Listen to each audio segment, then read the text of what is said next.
So you've got your 4 Ps, which are a result of your market research and understanding what the customer wants, right? I mean, an example is my Samsung phone, right? Observational marketing. Phone's down in the classroom because the prof says, I don't want you in your phone in the class, right? So how does Samsung make their phone more attractive compared to the iPhone? They have the little thing around the edge here, lights, observation of how people use things, observational marketing, right? Product, right?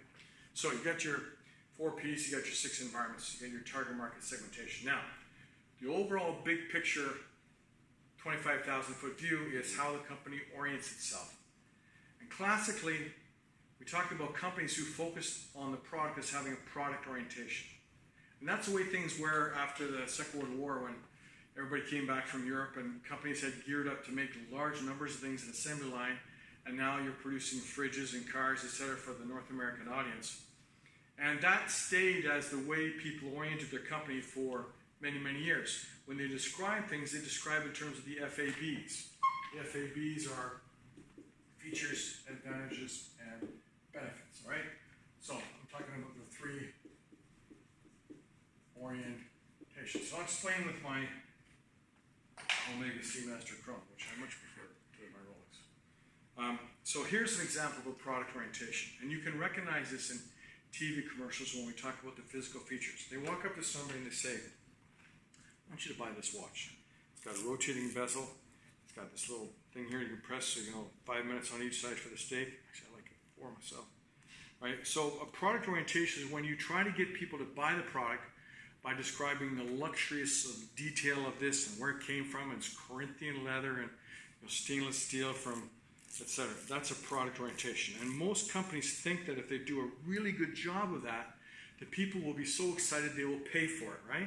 Now, when you've got competition and you've reached the top of the product life cycle, other people are going to sort of horn in on that, try to get on some of the action, which leads to what we call sales orientation.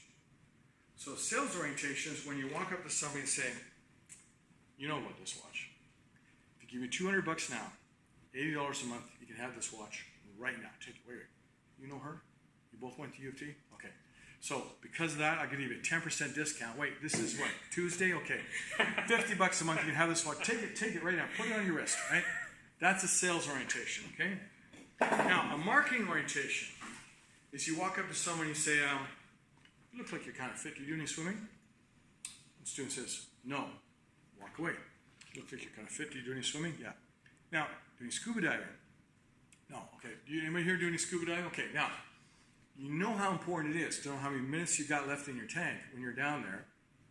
You convince them of the importance of the information, that they would need to have a quality product to serve that.